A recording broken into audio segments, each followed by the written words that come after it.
Hindustan copper sir, सबसे पहले मैं आपकी बात करना चाहूँगा आपके साथ। जैसे मैं शुरुआत में भी कह रहा था सर, बाजार खुलने से पहले कि मेटल स्टॉक्स में कुछ बड़ा एक्शन बन रहा है। उसमें हिंदुस्तान कॉपर, अगर आप एक महीने का भी चार्ट दिखाएंगे ना, आपको दिखेगा किस तरह से स्टॉक में पिछले एक महीने में मूवमेंट बनता हुआ दिखा। 30% के आसपास का अप मूव देखिए स्टॉक में बना है, और आज भी स्टॉक 3.5-4% के आसपास की मजबूती दिखा रहा है। जो सबसे इंपॉर्टेंट चीज़ सर मुझे दिख रही है ना इसमें, वो है 37 लाख शेयरों के आसपास का वॉल्यूम जो कि हिंदुस्तान कॉपर में बन रहा है। तो मेटल एज अ पैक में सर आपका व्यू क्या है, और हिंदुस्तान कॉपर हुआ वहाँ पे उस पूरी लिस्ट में कहाँ खड़ा होता है जाकर? नहीं, हिंदुस्तान कॉपर मेरी इस मेटल में काफी टॉपिक रहा है ओवर द टाइम, पीछे एक आध क्वार्टर से। क्योंकि जो तेजी आप क्वार्टर में भी देख रहे हो, जिस तरह से कंपनी में भी नहीं कर रहा कि अच्छी तरह से ऑपरेशनल मैट्रिक्स में भी फायदा हो रहा है, प्लस इनका मार्जिन्स भी इंप्रूवमेंट हो रहे हैं। और अगर आप देखें तो नो इनका मैं ग्रोथ देखूं तो वो भी काफी हद तक नो अपवर्ड ट्रेंड में दिख रहा है। तो यस, मैं पॉजिटिव। अभी रही बात कॉपर प्राइसिंग, तो देखो अभी तो ये ठीक ठाक लग रहा है। अभी भी मुझे एक दो क्वार्टर में मार्जिन इंप्रूवमेंट भी यहाँ शायद आ सकते हैं। इसलिए ये यहाँ होल्ड करने की नो मेरी राय रहेगी। बाय करना है तो इस लेवल पे नहीं, बाय ऑन डिप्स रहेगा। लेकिन यस, एक क्वार्टर मुझे लग रहा है कि शायद मार्जिन इंप्रूवमेंट है, लेकिन कहीं ना कहीं ये पीक होगा तो थोड़ा केयरफुल रहना है हमें। क्योंकि ऑलरेडी ये सब स्टॉक्स काफी बढ़ चुके हैं, तो थोड़ा केयरफुल रहना है। अभी ऐसा नहीं कि कॉल आउट बाय नहीं है कि भाई जाके कूद पड़ो, ऐसा नहीं है। अभी you have to be little bit careful, but yes I am still positive on this stock. Sir, ये फोर्स मोटर्स को लेकर आपका क्या व्यू है? 4.5% आज भी ऊपर है, हालांकि वॉल्यूम कम रहते हैं, लेकिन स्टॉक का अपमूव लगातार सस्टेन्ड है। फोर्स मोटर एक ऐसा स्टॉक है, अगर आप देखो तो ये बहुत ही कंपेरेटिवली अगर वैल्यूएशन वाइज काफी नीचे था, क्योंकि वो लॉस मेकिंग था। फिर एक दो साल से वो प्रॉफिट में है, तो भी वैल्यूएशन अभी इतना भी हाई नहीं है कंपेयर टू अगर आप बाकी ऑटोमोबाइल्स कंपनीज के देखोगे। ठीक है। और अगर मैं देखूं फोर्स मोटर्स ने परफॉर्मेंस भी देखूं तो वो काफी टाइम से पीछे दो तीन क्वार्टर से अच्छे रिजल्ट्स भी आए। इनके वॉल्यूम्स भी ऊपर रहे और इम्प्रूवमेंट भी काफी है। तो ये स्टॉक एक ऐसा स्टॉक है ना, जो कहते हैं ना इतना महंगा नहीं और चीप। कंपेरेटिव वैल्यूएशन जब हम लोग देखते हैं ना, तो इसमें ऊपर से दिख जाता है। तो ये इसकी एक तेजी हमें दिख रहे, बार बार देख रहे। और ये रहेगी एक दो क्वार्टर, मुझे लग रहा है ऑटोमोबाइल्स, दो क्वार्टर ऑटोमोबाइल्स अच्छे रहेंगे। क्योंकि जो जीएसटी रैशनलाइजेशन है उसका फायदा अभी भी हमें I think up to June तक मुझे दिखेगा हमें, टू व्हीलर फोर व्हीलर और धीरे धीरे। तो आई थिंक इसमें बने रहिए। अच्छा स्टॉक है ये। ठीक है, बने रह सकते हैं। अच्छा स्टॉक है, अभी भी वैल्यूशन वाइज देखें तो कंफर्टेबल है। जो 18,560 का प्राइस देख रहे हैं ना, वैल्यूशन अभी भी ठीक ठाक है, कोई घबराने की जरूरत नहीं है। चलिए, अब हमारे साथ कार्यक्रम में शामिल हो रही हैं स्टॉक मार्केट टुडे की को फाउंडर वीएलएम बाला, उनके पास चलते हैं। बहुत स्वागत है मैम आपका मनी 9 पर। Very good morning. Good morning, Sandeep ji. Good morning to all viewers. Good morning to Tapan ji also. तो गुड मैम, मॉर्निंग। हम कुछ ऐसे स्टॉक्स की बात कर रहे हैं जो कि काफ़ी एक्टिव हैं आज के सेशन में। शुक्रवार को भी हम डिस्कस कर रहे थे, तो केएसबी पंप्स एक स्टॉक देखिए, 800 का लेवल इसने आज पार किया है। क्या ये बड़े अपमूव की और तैयारी दिखा रहा है ये? Yes. और आज सुबह ही अपने मेंबर्स को मैं ऑलरेडी रिकमेंड कर चुकी हूँ, और इससे पहले भी जहाँ पर थी 770 पर बाइंग रिकमेंड करके आई हूँ। तो इट इज वर्किंग एंड मतलब अब मैं क्या बोलूं। मैं इतना बोल सकती हूँ कि अभी मैंने एक छोटा वीडियो रिकॉर्ड किया है संदीप जी, जिसमें कि 5 stocks I have find out, 5 stocks जो कि 2025 दिसंबर से अभी 2026 दिसंबर तक अच्छे परफॉर्म कर सकते हैं। उसमें केएसबी एक है। So, ठीक है। in my opinion, yes, it is very likely to perform. और इन्वेस्टर्स एक डिस्क्लोजर मैंने ऑलरेडी दिया है अभी, जहां थी वहां पे भी रिकमेंड किया, मेंबर्स को भी हमने इसके बारे में रिकमेंड किया है, ओपन प्लेटफॉर्म पर वीडियो भी रिकॉर्ड की मैंने इसके लिए स्पेशली। क्योंकि यहाँ पर वैल्यूएशन और जो शांति बिल का जो थोड़ा बहुत ऐसे स्टॉक्स जो कि बॉयलर्स पंप्स वगैरह बनाते हैं, कौन से ऐसे स्टॉक्स हैं जो प्रॉक्सी इन्वेस्टमेंट के थ्रू चल सकते हैं। सो उस थीम से मेरी नजर में ये स्टॉक आया, और मेरी नजर में ये स्टॉक बहुत अच्छा परफॉर्म कर सकता है। अभी भी 770 पर बाय करने वालों के लिए तो इट्स लाइक अभी 800 हो गया, बट अगर एक इन्वेस्टमेंट के हिसाब से आप देखें तो इसमें बहुत अच्छी पोटेंशियल मुझे नजर आती है। टू बी स्पेसिफिक, टारगेट क्या मिल सकते हैं?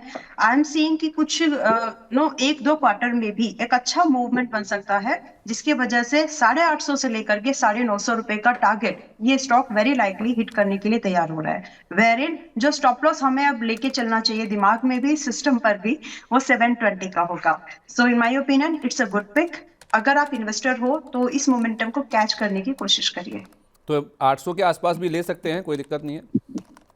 ले सकते हैं। ठीक है, तो 802 का आसपास का लेवल है। आप कह रहे हैं कि 850 से 950 का टारगेट है, 720 रुपये का स्टॉप लॉस रखना चाहिए। कितना टाइम फ्रेम सब इसी साल की बात कर रही है मैम आप? नहीं नहीं नहीं, अभी तो खत्म होने वाला है। अरे मोमेंटम मतलब, में आ गया तो कोई। नहीं नहीं, इन द सेंस कि 2026 की, आपने अगले साल के लिए बोला ना, सॉरी। हाँ यस, तो नहीं उतना टाइम लगेगा नहीं, वैसे नजरिया जरूर रखिए। तो सी, आपका 1 साल का नजरिया है, आपकी इन्वेस्टमेंट के अगर ऑब्जेक्टिव कम समय में पूरे हो गए, so you got your money to rotate somewhere else, तो आप अपने टारगेट को फॉलो करो, आपका पैसा दूसरी फ्री होके दूसरी जगह पे लगा लीजिए। ऐसा नहीं होता है कि एक स्टॉक की जो रीच है, जो रेंज है, उसके बाद भी वो चलता ही रहे चलता ही रहे, ऐसा नहीं होगा।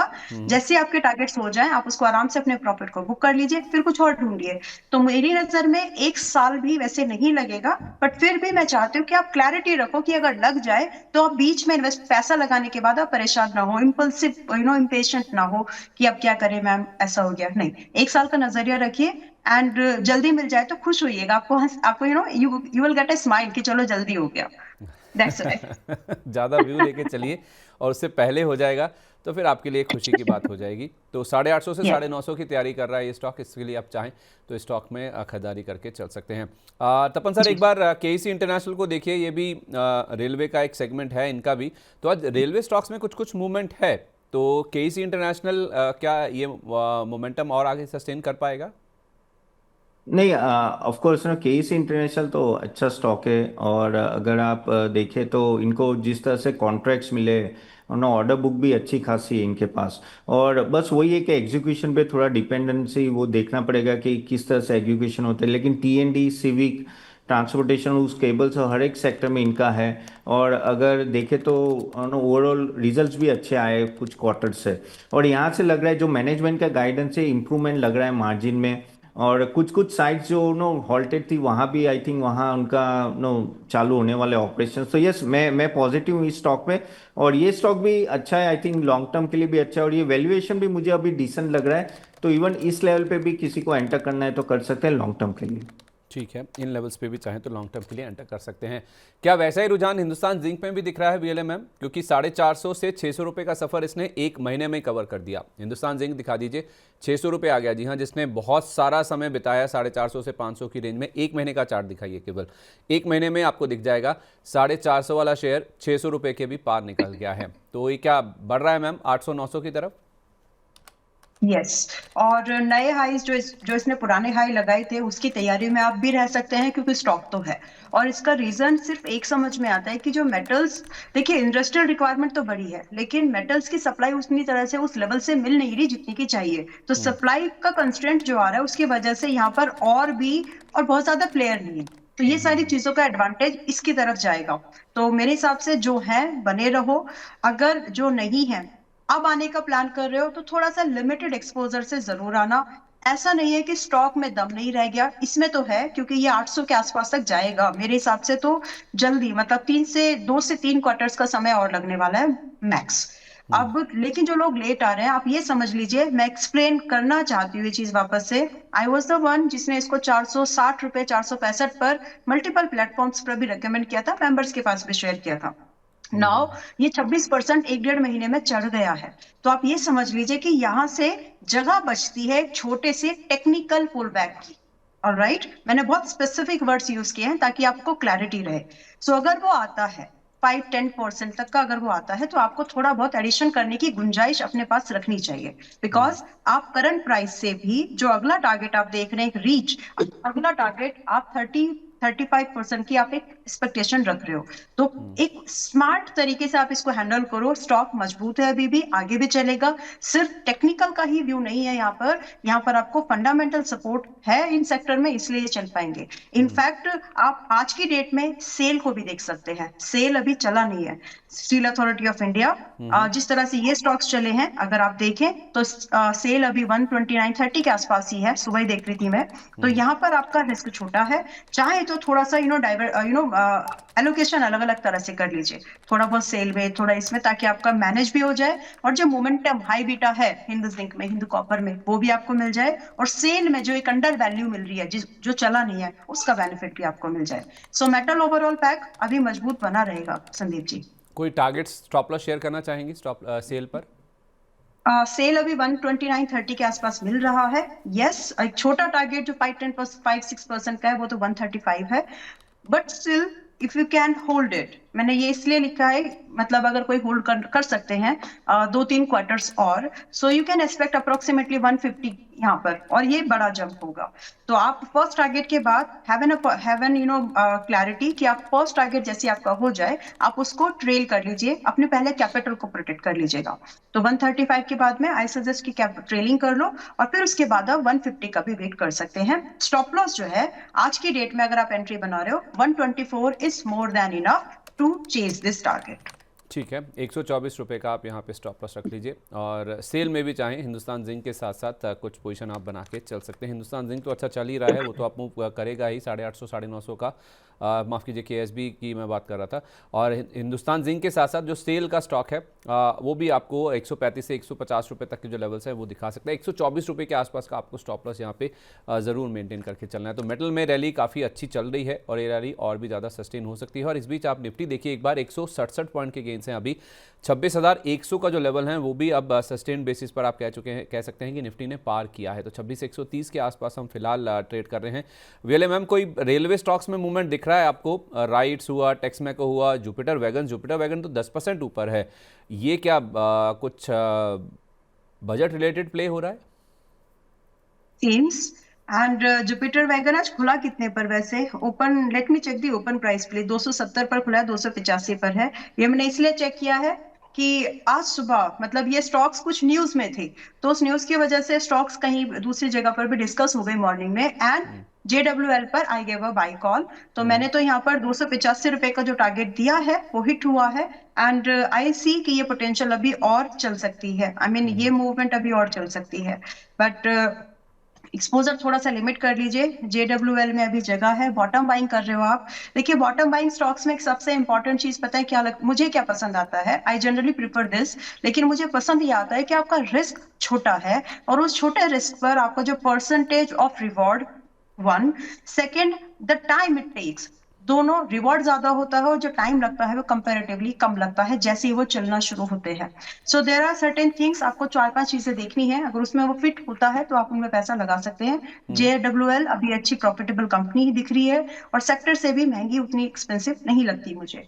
तो मेरे हिसाब से खरीदारी के मौके हैं अगर आप इन्वेस्टमेंट के हिसाब से देखें, बट बजट को साइड रख के आप, जब आप पैसा लगा रहे हैं आप ये मत एक्सपेक्टेशन रखिए कि बजट कुछ अच्छा आएगा। डोंट चेज द न्यूज, वो आया नहीं आया वो अलग बात है।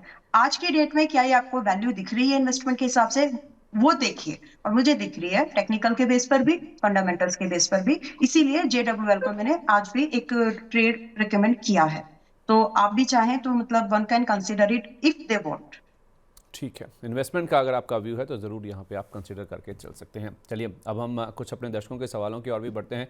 सुशील जी हमारे एक प्राइम मेंबर है, बहुत लंबे समय से हमारे साथ है, कह रहे हैं कि sir please date and time लगा लीजिए below money 9 logo, it helps to see recorded videos. Okay ठीक है, तो सवाल नहीं पूछा है इन्होंने, कुछ राय दी है, सजेशन दी है, इसको इम्प्लीमेंट करने की हम कोशिश करेंगे। थोड़ा और अगर आप विस्तार से बताएं कि ऐसा कौन सा वीडियो है जिसमें आपको दिक्कत हुई है कि अगर आप टाइम डेट के साथ नहीं देख रहे हैं तो थोड़ी प्रॉब्लम होती है, तो हमारे लिए थोड़ा समझना और अच्छा हो जाएगा। लेकिन फिर भी आपका सुझाव बहुत ही बढ़िया है, बहुत शुक्रिया, इतने शिद्दत से आप हमारे शोज़ देखते हैं, बहुत अच्छी बात है, आप हमारे प्राइम मेंबर भी हैं और आप सुझाव दे रहे हैं, उसको हम इम्प्लीमेंट करने की कोशिश करेंगे ताकि वीडियोज़ को और बेहतर बनाया जा सके। आशु कुमार जी कह रहे हैं कि best anchor Sandeep sir, good morning sir. अरे सर बेस्ट एंकर छोड़िए सर, काम अच्छे से हो जाए, इससे बढ़िया बात क्या हो सकती है। सर इनको ना आपसे एक व्यू चाहिए तपन सर। आशु कुमार जी कह रहे हैं कि मेरे पास इमामी के शेयर रखे हैं, कह रहे हैं 542 रुपये के रेट पर, और बैंक 20 की इनके पास 2000 क्वांटिटी है 600 रुपये के रेट पर, ये कह रहे हैं do you like these for next 2 to 3 months? 2 से 3 महीने का नजरिया पूछे सर दोनों चीज़ों पर आपका। ये देखिए इमामी अगर आप देखें तो काफ़ी टाइम से रेवेन्यू और प्रॉफिटेबिलिटी में उतना परफॉर्म नहीं कर पा रही है। और उसका रीज़न है कि एक तो कंपटीशन के सामने ये इनके उस तरह से टिक नहीं पाए, उनके जो प्रोडक्ट्स उस तरह से बिके भी नहीं है। और मार्जिन कंप्रेशन काफ़ी हद तक इमामी का हुआ है, और जीएसटी का जो ट्रांजिशन है उसका इम्पेक्ट डायरेक्टली इनके टॉप लाइन पे मुझे दिख रहा है। फिर पीएचपी सेगमेंट भी काफी हद तक वीक वॉल्यूम है, और एफएमसीजी के जो कंपटीशन में उसमें ना जो उनके कॉम्पिटिटर है उनके जो रिलेटेड प्रोडक्ट्स में काफी आगे निकल चुके हैं। तो क्या होता है कि जब ऐसा होता है ना, तब आपका रेवेन्यू और प्रॉफिटेबिलिटी में हिट आ जाती है। अब 3 साल से भी देखो तो इतना कुछ प्रॉफिटेबिलिटी भी गेन नहीं हुआ है। हाँ, बातें चल रही, मैनेजमेंट बोल रहा है कि एफएमसीजी ग्रोथ और आगे जाके प्रोडक्ट इनोवेशन में काम करेंगे, लेकिन हमें अभी भी ग्राउंड लेवल पे वो दिख नहीं रहा है। इसलिए मुझे लग रहा है कि यहाँ आपको थोड़ा केयरफुल है कि मेरे एंड से ये अवॉइड रहेगा लॉन्ग टर्म, क्योंकि बाकी बेटर एफएमसीजी स्टॉक से जहां आप फोकस कर सकते हो, तो यहाँ मेरे को निकलने की राय रहेगी for a long term angle.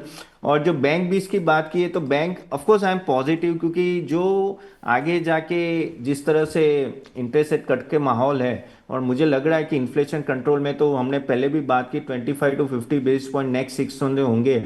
तो इसमें आपको चाहो तो पीएसयू बैंक्स में give you a better return, तो पीएसयू बैंक्स प्रीफर कर सकते हो। और बैंक भी इसमें भी अगर थोड़ा लंबा आपका टेन्योर है, तो मुझे कोई दिक्कत नहीं रखी है होल्ड करने में। तो यहाँ मैं पॉजिटिव हूँ बैंक्स में। ओके, ठीक है। पूनम राजहंस जी हमारी प्राइम मेंबर है, कह रही है good morning sir, M finance buy कर रखा है मैम इन्होंने 349 रुपये के रेट पर। ये कह रही है कि मुझे स्टॉप लॉस और टारगेट बता दीजिए इसका। ओके, 350 रुपए पर बाय किया हुआ है। 349। 349, ओके। आप इस पे 360 रुपए का स्टॉप लॉस मेंटेन करिए, which is more than enough. आपको एक प्रॉफिट भी देके जाएगा इन केस वो। हालांकि स्टॉक पर जो एक आउटलुक भी मैं शेयर करना चाहती हूँ, पॉजिटिव है। You can wait for 400 to 435। तो एक बड़ा टारगेट की एक्सपेक्टेशन आप एम फाइनेंस में रख सकती हैं, जबकि आपका स्टॉप लॉस आपके बाइंग के ऊपर ही है। सो हैप्पीली आप इसको रख सकती हैं अभी। ओके, हैप्पीली रख सकते हैं, कोई ऐसी दिक्कत की बात नहीं है। राजन पांडे जी कह रहे हैं कि सर देवनागरी शुगर में 12% प्रॉफिट में हूँ, अब क्या प्लान का कर चलना चालू, प्लीज़ एडवाइस। पता नहीं क्या पूछना चाह रहे हैं ये। Overall sir sugar as a pack को लेकर आपका क्या व्यू बन रहा है जिस तरह से नया शुगर सीजन स्टार्ट हुआ है? नहीं, देखिए शुगर ऑफ कोर्स काफ़ी हद तक आप कह सकते हैं कि वॉलेटाइल होता है, और इसमें बहुत ही आपको केयरफुली ट्रेड करना होता है। अनलेस अनलेस आपको कह सकते हैं ना कि अंदर की न्यूज़ पता नहीं है, बेटर दूर रहिए, क्योंकि इसमें वॉलेटिलिटी बहुत है। जैसे आज देखिए, ये जो स्टॉक की बात कर रहे हैं 7% गिर चुका है ऑलरेडी, और ये स्टॉक भी वही है कि काफ़ी वॉलेटाइल है प्रॉफिटेबिलिटी में। तो मैं लॉन्ग टर्म के एंगल से मैं कभी भी ये सब शुगर स्टॉक देता नहीं हूँ। काफ़ी हद तक यूपी के पॉलिसी और उस पर डिपेंडेंट होता है। तो मेरा मेरा मानना ये है कि अगर ये अभी भी प्रॉफिट में है, तो कहीं ना कहीं निकल जाए। आई थिंक बेटर है सेफ स्टॉक्स में चले जाए। अनलेस अनलेस वॉलेटिलिटी अगर झेल पाओ तो बात अलग है। आई थिंक हमारे बाकी के प्रेजेंटर ज़्यादा अच्छी तरह से शॉर्ट टर्म के लिए बोल पाएंगे, लेकिन लॉन्ग टर्म में मैं पॉजिटिव नहीं हूँ। ठीक है, लॉन्ग टर्म के लिए आप पॉजिटिव नहीं हैं।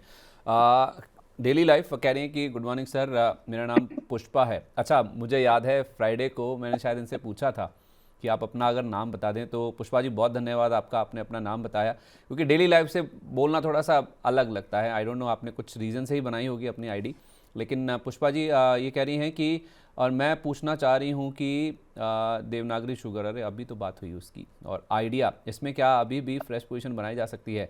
आइडिया पे बात करना इंटरेस्टिंग है। आइडिया में तपन सर मैं आपसे फंडामेंटल व्यू भी लूँगा। मैम एक बार जरा इस पर टेक्निकल चार्ट्स पे भी व्यू दीजिए। शुक्रवार के सेशन में ना ये स्टॉक 12 रुपये तक चला गया था एक समय, नीचे से 11:30 के आसपास से चलना शुरू हुआ। वो नीचे जो बेस बना है ना, वो वाला जो, वो दिखाइए लेवल क्या था जरा, कहाँ से चलना शुरू हुआ था। एक बार वहाँ पे कर्सर लाइए, एक बार बीच में जहाँ पे ये नीचे का लेवल बना है, ये इसके नीचे नीचे इधर की तरफ राइट साइड में ये वाला जो नीचे वाला लेवल, जो नीचे जो लेवल बना है, वो एक बार दिखाइए, जो कहाँ से चलना शुरू हुआ था। ठीक है, 11 रुपये 30 पैसे के आसपास था, तो वहाँ से ये 12 रुपये गया, फिर से ये नीचे आता हुआ देखा। मैम ये ट्रेडिंग, मोर ऑफ ट्रेडिंग वाला स्टॉक हो गया, या फिर ये कह के चलें कि 12 रुपये के आसपास रुक नहीं रहा, 12 रुपये के आसपास रेजिस्टेंस है, कैसे समझें इसको? 12 रुपए के आसपास रेजिस्टेंस नहीं है संदीप जी, ये तो टूटने वाला रेजिस्टेंस है। I mean it's a breakout types, ये ब्रेकआउट होगा टेक्निकली, अगर मैं सिंपल बात करूं। बट ये टेक्निकल्स के बेस पर how we can be so confident, इसके पीछे कुछ रीजंस है। देखिए, डुओपोली, मोनोपोली अभी आपका सबकी आंखों में आ गई, कंकड़ की जैसे आ गई है अभी। और अगर किसी भी सेक्टर में, इसमें सबसे पहली बात तो इसमें गवर्नमेंट का पैसा अच्छा खासा है, और किसी भी इंडस्ट्री में, सेक्टर में अगर इस तरह की सिचुएशन दिख रही है, तो वहां पर कहीं ना कहीं एक वो टूटने की, मुझे लगता है कि मतलब नए प्लेयर्स को जो है उनको बचाए रखना, एक सेंटीमेंट ट्रिगर्ड हो रहा है मार्केट में। अब उसको आज मानेंगे, आज मैं बोल रही हूँ, अब उसको हो सकता है कि अगले कुछ क्वार्टर्स के बाद में और उसको लोग बोलना देखें, उसको अनुभव करें। लेकिन मैं वो चीज अनुभव कर पा रही हूँ कि मोनोपोली डुओपोली से अभी पॉलिसी मेकर्स को थोड़ा सा हो गया है, प्रॉब्लम दिख रही है। नाउ इस टेलीकॉम इंडस्ट्री में बहुत ज्यादा स्ट्रॉन्ग प्लेयर्स अगर हैं, आप उनको थंब फिंगर टिप पर गिन सकते हैं, राइट। उसमें से आइडिया अभी बचा है, अभी एमटीएनएल जैसी हालत नहीं है इसकी, या फिर टाटा टेलीकॉम जैसी हालत नहीं है इसकी। तो मेरे हिसाब से इसको बचाने की कोशिश होगी, अदरवाइज फिर वही होगा कि पॉलिसी मेकर्स क्या कर रहे थे, या फिर जो नियामक हैं वो क्या कर रहे थे, वैसा वाला सिचुएशन आएगा। सो इन दैट वे आई सी कि इसको बचाने की कोशिश सिर्फ इसीलिए नहीं है कि ये आइडिया है, आइडिया वोडाफोन आइडिया है, इसको बचाने की कोशिश इसलिए भी होगी कि मार्केट में जो मोनोपोलिक सिचुएशन क्रिएट हो रही है, मैं नाम बीइंग एन एनालिस्ट में नाम लेना चाहूंगी इसका, चाहे वो रिलायंस है, भारतीय एयरटेल है, बहुत ज्यादा ये तो खैर आ ही गया। तो उस चीज को मैनेज करना है, नए एंट्रेंट को लाने से बेहतर ये होता है कभी भी कि जो पहले से है आप उसको बचा ले। तो that what I am seeing in it. So इसीलिए जो इसके ऊपर कर्ज है उसको रिलीफ मिलने की कोशिश है, उसको और वो होगा, मतलब वो कोशिश ही नहीं है, it is very very likely, मुझे तो लगता है कि होगा। अब वो मैं न्यूज के बेस पर नहीं बोल रही हूँ, मैं पूरा ओवरऑल सिचुएशन सिनेरियो को स्टडी करके ये बात बोल रही हूँ। नाउ रही बात कि इसके लिए 12 रुपए का जो लेवल है वो रेजिस्टेंस नहीं, it is likely to break out and it is getting ready. पिछले सेशन में मुझे याद है मैंने 12 रुपए 70 पैसे का फ्रेश जो टारगेट है वो दिया था। हालांकि we can wait it for 14 rupees तक के लिए भी हम इसको होल्ड कर सकते हैं। इसमें ट्रेडर के हिसाब से भी आप एक नजरिया ढूंढिए, और अगर आप एक इन्वेस्टर हैं, मैं फिर से बोल रही हूँ, इस माहौल को समझ के अगर आप इन्वेस्टमेंट करना चाहते हो तो ये कहीं ना कहीं एक मल्टी फोल्ड रिटर्न दे सकता है। It's not only a news impact, मतलब आप सेंटिमेंट को पढ़ो, अराउंड क्या चल रहा है उसको देखो, तो उसके हिसाब से ये महंगा नहीं है आज के डेट में। अभी मैंने ये आज बोला है, बाकी फ्यूचर में देखते हैं। मल्टी फोल्ड रिटर्न का मतलब क्या हुआ मैम, कहाँ तक जाता हुआ देख रही हैं आप इसे?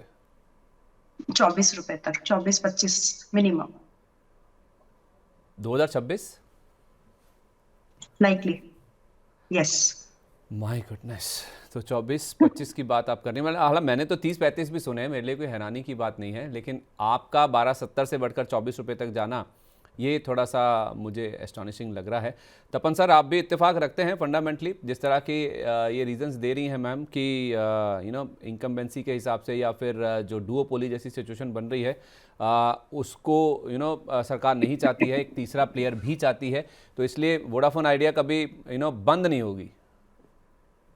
अब देखिए संदीप जी, मेरा मेरा व्यू क्या होता है कि मैं एक small case of portfolio manage करते हैं, तो I can not run on sentiments. Okay, मुझे फैक्ट्स देखने पड़ते हैं, और फैक्ट्स ये है कि वो वेंटिलेटर पे है। ठीक है, हम मानता हूँ कि शायद हो सकता है, ठीक है, अब हो जाए उसके लिए मैं किसी के पैसे दाव पे, मैं honestly no I will be very very careful, क्योंकि यहाँ मेरे स्टॉक्स अगर देता हूँ तो काफ़ी लेता हूँ, फंडामेंटली मुझे देखना होता है।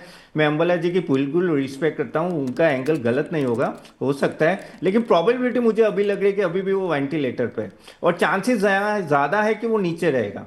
तो यहाँ इसलिए मैं, क्योंकि मैं जब भी यहाँ इस स्टॉक को देखा, मुझे 2.5 लाख करोड़ की 2 लाख करोड़ की लायबिलिटी दिखती है बैलेंस शीट में, और फिर कैश कहाँ है, कैश नहीं है, 5G लाने हैं, बहुत सारी चीज़ें आ रही है, तो कहाँ से आएगा, तो वो मुझे दिक्कत दिखती है। तो मुझे जब तक क्लियर रोड नहीं दूंगा, मैं ग्रीन सिग्नल नहीं दूंगा मेरे मेंबर्स को, तो मेरा वो व्यू पॉइंट, ऑफ कोर्स हर एक के व्यूज होते हैं, आई डू रिस्पेक्ट अंबाला जी, लेकिन यहाँ मेरे फंडामेंटल व्यू से अभी भी मुझे जच नहीं रहा है। शायद ये हो सकता है कि रैली आए वो, लेकिन वो जो कंपाउंडिंग रिटर्न की जो बात होती है ना, कि भाई जब भी हम मैं फंडामेंटल एनालिस्ट में 5 साल 10 साल का व्यू देता हूँ, 3 साल, तो मैं हमेशा वैसे देखो क्या 3 साल में ये सेफ है मेरे इन्वेस्टर के लिए, क्या रख के ये 20-25% रिटर्न दे सकता है। तो अभी भी मुझे वो एंगल नहीं दिख रहा है, शायद मैं रॉन्ग हूँ, आगे जाके आए तो फिर वापस देख के देंगे अनदर डिसीजन, लेकिन अभी तो नहीं है। नहीं, ठीक है, कोई दिक्कत नहीं है, भले ही थोड़ा महंगा खरीद लेंगे, आप कह रहे हैं कि फंडामेंटली चीज़ें सुधरनी चाहिए, लेकिन सर इसमें ना एक चीज़ मैं भी ऐड करना चाहूँगा, आई थिंक वीएलए भी कुछ कह पाएंगी कि चार्ट्स पे चीज़ें पहले दिखने लगती हैं, फॉर्मेशंस होने लगते हैं, तो शायद उस वजह से ये प्रीएम्प्ट करने के लिए कह रही हैं। वो लेवल भी आप देख लीजिए, 11 रुपये 13 पैसे के आसपास ही घुमा था। तो वीएलए मैम, मैं क्या सही समझ रहा हूँ कि चार्ट्स पे चीज़ें होने से पहले दिख जाती हैं, खबर आने से पहले ही दिखने लगते हैं फॉर्मेशन, जिस वजह से आप इतनी बुलिश हैं? Yes, and when you start sensing things, being जब आप चीजों को कोई व्यू बना रहे हो तो आपको चीजें फिर देखना है कि वो चार्ट पर ऐसा हो क्यों रहा है। तो फिर आपको आसपास चीजें उसकी क्या चल रही हैं वो देखनी है। तो मेरे हिसाब से यस, चार्ट पर चीजें पहले होती है। आप इसको मैं इसको एक हमेशा एक एग्जांपल से ही समझाती हूँ, मतलब बोलती हूँ for the viewer point of view. आपको तो मालूम ही है कि हम्म। अगर मेरे घर में कोई फंक्शन है, हम्म। वो मेरा घर है प्राइज, तो मेरे घर में अगर कोई फंक्शन है ना, तो पहले सबको फैमिली मेंबर्स को सबसे पहले पता चलता है। तो प्राइस की भाषा में, चार्ट्स की भाषा में, मार्केट की भाषा में जो सबसे पहली जो चीज है ना वो प्राइस है। Price will start reacting. जैसे कि घर में कोई फंक्शन है, घर के मेंबर्स ऑर्गेनाइजर्स जो हैं वो पहले एक्टिव हो जाते हैं, बाद में लोग गेस्ट वगैरह आते हैं। तो उसी भाषा में अगर हम इसको देखें समझने के हिसाब से, तो प्राइस सबसे पहले एक्टिव हो जाता है। क्योंकि प्राइस चलता कैसे है, कुछ लोगों का पैसा लगा होता है, कुछ लोगों को पैसा लोग तभी लगाते हैं क्योंकि अगर मेरे घर में कोई फंक्शन है तो बाहर वालों को बाद में पता चल रहा है, लेकिन जो घर में लोग लगे हुए हैं उनको पहले पता है कि हाँ भैया हम ऐसे ऐसे कोई फंक्शन ऑर्गेनाइज करने जा रहे हैं। तो अब कितना भी कह लो, चाहे वो न्यूज मार्केट में आए बाद में, लेकिन उसका जो इम्पैक्ट है वो पहले से ही प्राइस में दिखने लगता है, क्योंकि खरीदी बिकवाली शुरू हो जाती है संदीप जी। इससे ना तो आप मना कर पाएंगे और ना ही मैं, क्योंकि वैसे ही होता है कि पहले से रिएक्ट करना शुरू करता है प्राइस। और दैट्स ट्रू, मतलब बिल्कुल। उसको मैं अगर, यही सच है। आई मीन क्योंकि इसको इनसाइडर ट्रेडिंग का नाम हम नहीं दे सकते। इट इज लाइक कि जैसे आपसे एक वर्ड सीखा है ना मैंने, सुगबुगाहट, कि माय कुछ हो रहा गुडनेस। होता है तो हलचल बढ़ जाती है, वो हलचल प्राइस पे दिखती है। सुगबुगाहट यानी कि विस्परिंग जो बाजार में चलती है, जो पहले ही होने लगती हैं चीज़ें, होने से पहले इनफैक्ट है, वो चीज़ है जो कि वोडाफोन आइडिया में दिख रही है साफ तौर पे। अच्छा तपन सर, मैं ना कुछ स्टॉक्स आपके साथ डिस्कस करना चाह रहा था। दर्शकों के सवाल तो हम ले ही रहे हैं, लेकिन इसमें ना कुछ कुछ स्टॉक्स ऐसे हैं, स्पेशली NSE 500 के 3-4 स्टॉक्स ऐसे हैं, या 4-5 स्टॉक हैं जो कि अभी भी 52 वीक लो पर या उसके आसपास ट्रेड कर रहे हैं। उसमें टाटा के ही 3 नाम हैं, मैं उनके ऊपर आता हूं। उससे पहले जरा ITC, ये देखिए लंबे समय से ये स्टॉक अंडर परफॉर्म करता हुआ दिख रहा है। मैं नहीं कह रहा हूं कि ये 52 वीक लो पर है, लेकिन 52 वीक लो के बेहद आसपास है। 400 रुपये के आसपास ये ट्रेड कर रहा है, 390 का ही वैसे इसका 52 वीक लो है। तो ऊपर में 491 रुपये का लेवल इसने टच किया था। मैं 1 महीने से देख लूँ या फिर 6 महीने में देख लूँ, इस पूरे साल की जहाँ तक बात है उसको देख लूँ, तो इस पूरे साल में तो इनफैक्ट स्टॉक YTD दिखाई एक बार 17% के आसपास करेक्ट हुआ, वो जो 491 के आसपास का हाई लगा था। तो सर अंडर परफॉर्म ही किया है इस स्टॉक ने।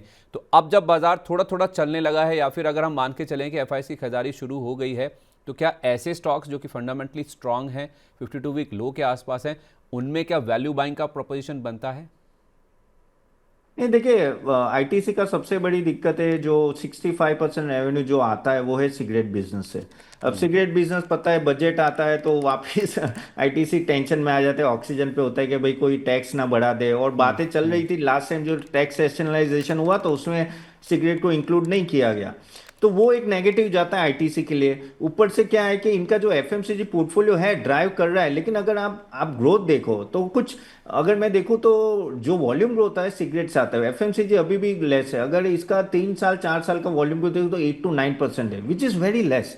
यू नीड अ स्टॉक जहां आप एफएमसी में जाओ आपको 15-20% का डिजिट ग्रोथ दिखे, डबल डिजिट ग्रोथ दिखे, जैसे हमने मैरिको में देखा था, तो आपका प्राइस हाइक होगा। नहीं तो आप क्या होगा, आप है ना ये 400 के 500 के रेंज में घूमते रहेंगे, फिर वो कंपाउंडिंग रिटर्न नहीं मिलेगा सालों का, जैसे हम लोगों को लॉन्ग टर्म इन्वेस्टिंग में चाहिए। यहां मुझे ये दिक्कत रही है। आईटीसी के पास जो ट्रम्प कार्ड था वो था आईटीसी होटल्स, वो अब अलग हो गया। आईटीसी होटल में डबल डिजिट ग्रोथ दिखेगा।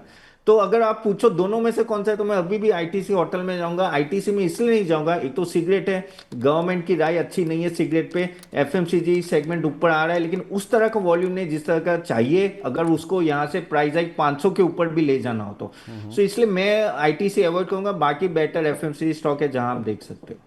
अच्छा ठीक है, ओके। विले मैम जरा आप TCS पे मुझे बताइए। TCS भी if not at 52 week low लेकिन नियरिंग 52 वीक लो आज चलो अच्छा चल रहा है।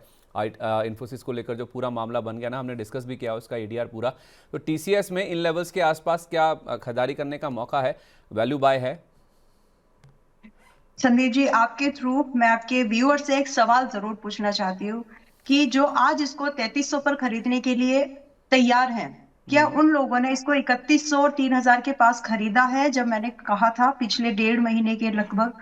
अगर हाँ तो ये मैं कंपैरिजन जरूर देना चाहती हूँ कि आप जो चीज क्वालिटी अगर आपको 3300 के भाव पर पसंद है, तो वही चीज अगर आपको 3000, 3050, 3100 पर भी मैंने कई बार बोला कि इसको खरीद सकते हैं। 3200, 3500 वगैरह के टारगेट थे, वो एक अलग बात है, हो रहे हैं टारगेट्स।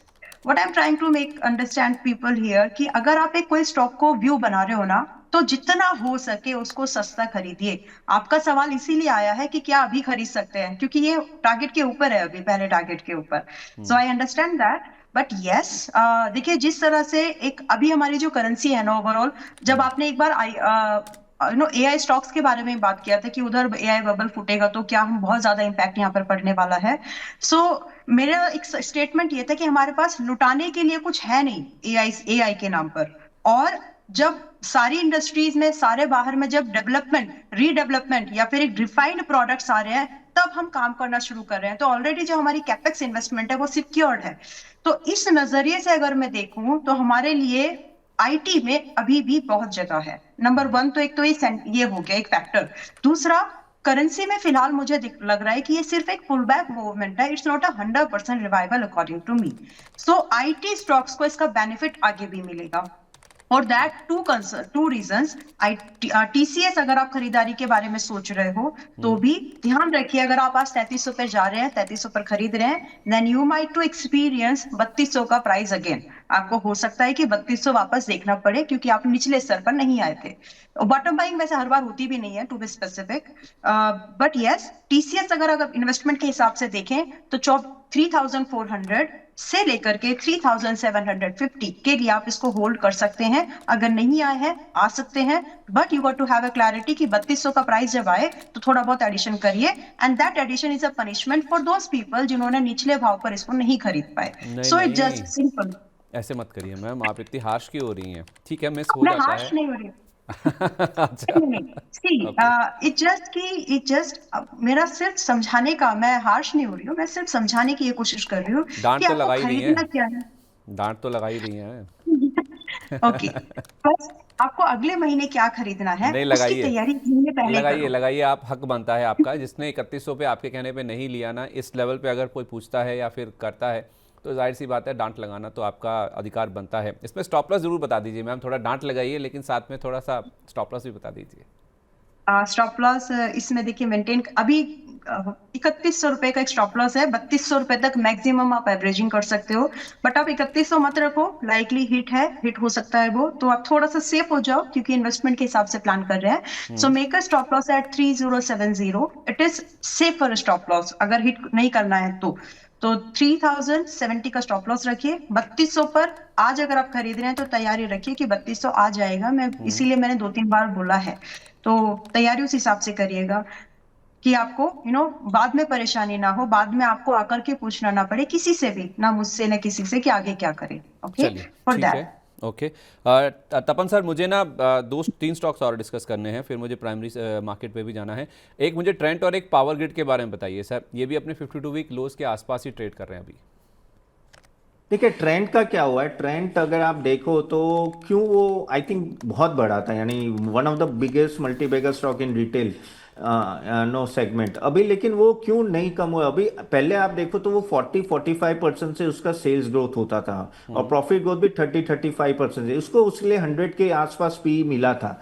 अभी क्या हुआ है, अभी आप देखो तो जूडियो और वो देखो तो कुछ no maybe mid single digit में ग्रो हो रहे हैं, और उनका जो रेवेन्यू ग्रोथ है 14-15% के आसपास रुका है लास्ट क्वार्टर का, और वही सबसे बड़ी दिक्कत है। आपके जब LFL स्टोर यानी सेम स्टोर जो पिछले साल हो रहे वहां ग्रोथ नहीं आती ना, तो ये आपका जो वैल्यूएशन होता है वो पूरा डी रेटिंग होता है, और वही हुआ है ट्रेंड में। 4000 माउथ वाटरिंग लगता है कि यार ये लेवल तो बहुत ही अच्छा है। अभी ये लेवल भी अगर चैलेंज हो जाएगा अगर इस क्वार्टर में अगर उनका रेवेन्यू ग्रोथ थोड़ा भी अपग्रेड नहीं हुआ तो। देखिए मार्केट बहुत हार्श होता है, they will give you a very high P provided you grow accordingly. अगर ग्रो नहीं करोगे तो मार्केट आपको बहुत गिरा, और देखिए आप आई थिंक हाफ हो गया है वो अपने टॉप से। तो मेरे हिसाब से ये लेवल अच्छा है, आप धीरे धीरे बाय कीजिए, लेकिन क्वार्टरली रिजल्ट देखिए। देखो क्वार्टरली रिजल्ट में अगर नहीं आया उस तरह का रेवेन्यू ग्रोथ और प्रॉफिट ग्रोथ जो मुझे लग रहा है 20-25 मिनिमम आना चाहिए, तो शायद यहां से वो और नीचे जा सकता है। लेकिन आई थिंक ये लेवल अच्छा है, धीरे धीरे बाय करने का, एक साथ बाय मत कीजिए। स्टूडियो होपफुली आगे जाके परफॉर्म करेगा और कंपनी भी अच्छी, लेकिन टाइम लगेगा। और सर दूसरी कौन सी कंपनी थी, मैं भूल गया पावर नाम। ग्रिड। पावर ग्रिड अच्छा है। पावर ग्रिड बहुत ही कंफर्टेबल वैल्यूएशन पे है, आगे इनके पास कॉन्ट्रैक्ट्स भी बहुत है, और उस वैल्यूएशन पे कि long term I think safe bat है, डिविडेंड भी अच्छा देगा। तो yes, power grid I think इस लेवल पे भी आप बाई कर सकते हो। मैम एक टीएमपीवी देखिए आप, आखिरी स्टॉक है इस लिस्ट में, जो कि NSE 500 की लिस्ट में है, और इनफैक्ट ये दूसरा स्टॉक स्टॉक अपने Sandeep ji. टीएमपीवी, Tata Motors passenger vehicle, ठीक, ओके। टीएमपीवी 337 रुपये 70 पैसे का लो था, जो कि रिसेंटली इसने टच किया था, अभी 355 के आसपास है, तो बहुत दूर नहीं है अपने 52 वीक लो से। आई थिंक 10 दिसंबर के आसपास इसने वो बनाया था लेवल। तो क्या टीएमपीवी इन लेवल्स पे अच्छा लग रहा है आपको? वैल्यू दिखती है आपको, दिग्गज है, पिटा हुआ है अच्छे वैल्यूशन पे? यस, खरीद सकते हैं। डीमर्जर के बाद में ये एक अच्छा खासा प्राइस मिल रहा है, तो इसको अच्छा खासा मैं इसलिए बोल रही हूँ कि अभी भी अगर हम देखें तो लगभग 15% डीमर्जर वाले प्राइस से भी है। सो 350 के आसपास वो लें जो इसको ऐड कर सकते हो 330 तक। ठीक है, एंड 330 स्टॉप तक? लॉस यहाँ पर 330 तक। तो एक क्वार्टर का रिजल्ट आना बाकी है संदीप जी, उस क्वार्टर के रिजल्ट पर थोड़ा बहुत देखा जाएगा कि उसमें कितने यूनिट्स बिके, कौन से सेगमेंट के बिके, पीर्स के कितने हुए। तो उस वो थोड़ा सा समय आपको 330 तक का दिमाग में रखना है कि अगर थोड़ा बहुत भी रिजल्ट थोड़े ऊपर नीचे कंपैरेटिवली बेटर नहीं आए, तो 330 तक तो मैं फिर भी मान के चल रही हूँ कि अगर रिजल्ट अच्छे नहीं हुए तो शायद ये आ जाए। मतलब गुंजाइश तो रखे? गुंजाइश रखे। आएगा नहीं बोला है मैंने, क्योंकि अगर वो रिजल्ट्स में बीट कर गया, एट पार हुआ, पिछले सेंटिमेंट्स को बीट कर गया रिजल्ट के हिसाब से यूनिट्स के टर्म्स पर, तो फिर चल जाएगा, अच्छा चल जाएगा। लेकिन 330 की गुंजाइश थोड़ा सा रखिएगा। स्टॉप लॉस 310 रुपए पर मोर देन इनफ है, इससे ज्यादा की जरूरत नहीं है, और ना ही रखिए, वरना डेंट, क्योंकि अगर ये भी निकला तो फिर सपोर्ट काफी काफी दूर है ही नहीं। देन आपका जो टारगेट है वो 385 का पहला टारगेट है, and second target is far away, जो कि हम लोग वो 340 रुपए तक भी चेज कर सकते हैं। नजरिया है लगभग लगभग 3 क्वार्टर्स का, तो एक क्वार्टर तो आपका वेट एंड वॉच है, फिर उसके बाद 2 और क्वार्टर्स आपको उसको देने चाहिए। जो आपने आ, 340 बोला, मैं 440 मैंने खुद ही नोट कर लिया। ओके, यस पॉसिबल है, वो पॉसिबल है, और टेक्निकली भी कई बार होता है कि देखिए, मैंने कहीं पर स्टेटमेंट दिया है कि Tata commercial vehicle, Tata personal vehicles के ये दोनों जो स्टॉक्स हैं, अगर हम इसको इन्वेस्टमेंट के हिसाब से देखें और थोड़ा सा सपोर्ट अगर हमको जो रिजल्ट आएंगे, number of unit sales and कितना मार्जिन पर बिक रहा है, वहां पर अगर थोड़ा सेंटिमेंट अगर बूस्ट हो जाते हैं, डेटा अगर अच्छा आ जाता है, तो ये डीमर्जर वाले प्राइस, जो प्राइस पहले थे 700-800 वाले रेंज में, वहां तक जा सकते हैं। तो इन्वेस्टर उसी नजर से इनको देखें तो ज्यादा बेटर है। शक की नजर से मत देखो टाटा को, इसने कुछ नहीं बिगाड़ा है किसी का। माय गुडनेस, शेर व शायरी में भी आ गई हैं आप तो, मतलब इस तरह से इनको पूरी तरह से सपोर्ट कर रही हैं आप। चलिए ठीक है, तो टाटा मोटर्स पीवी पे आप नज़र रखिए यहाँ से, और 330 तक आप गुंजाइश रखिए, इसमें खरीदारी कीजिए। 385 440 तक के लेवल्स पर आप इसको एक्सपेक्ट करके